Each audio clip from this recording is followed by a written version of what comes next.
negalėtume šitos struktūruoti. Pramogos tai yra viskas pagal Maslovo piramidę lieka po to, kai žmogaus būtiniausi poreikiai, drabužiai, tada lieka pramogos.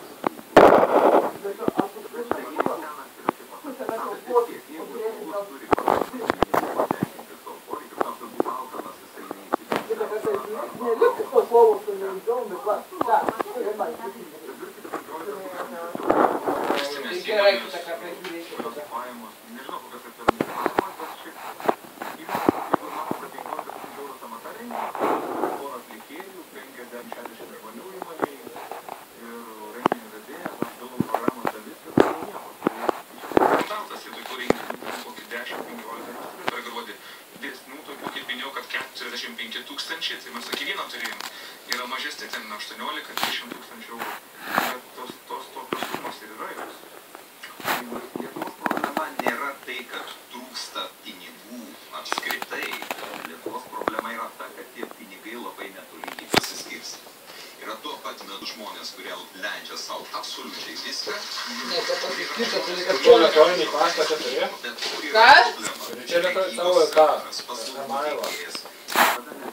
Kažkokį tai pagal Facebooką kūrį.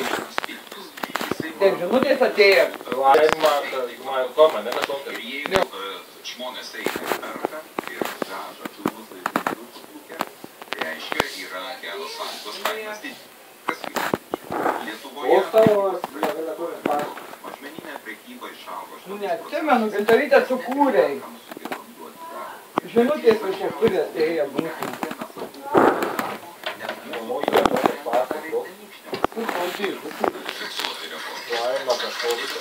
Laima, dar ne vieni. Nežinau, nes jinai kuriasi pamiršo, tai turėjo mamuką, sakė, užsirašė pasidėjų. Oi, mamuką, jūs mamuką. Jūsų nejot penktas, toj vieštas. Už indėlius nemokame nieko. Ne, Išaugo indėlių masė 6 procentais. Jeigu sudėti per našą, tai 12,5 procentų. Nepravalgom. Užtenka ir vartojimui.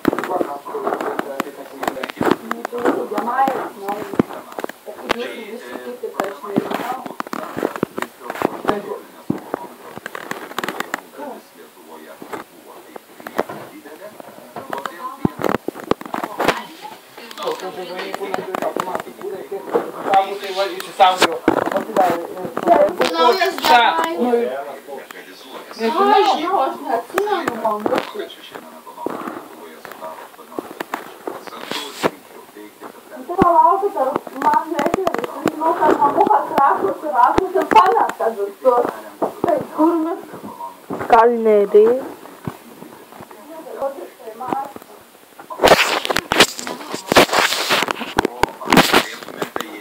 Paštą, tai palauk. Gyventojų pajamų mokesčių ir su sodros įmokom sudaro gerokai per 50%. Čia yra didžiausia problema. Čia yra didelė problema ir tada yra labai paprasta. Sakant, problema grobstymas. Tai reikia daug smegenų. Atlyginimui mokesčiai išmokėti daug smegenų nereikia. Reikia tiesiog ranką pakišti po stalu ir turėti tiek įžūlumo, tikėtis, kad tu nepakliūsi į valstybinės mokesčius. Va, man viską mūsų naujas dienyną ir mane paštas ir buvo atėjęs, kai netelp į paštą man dienynų. Nu, tai vis klausau, ko tai mama neprisijungus.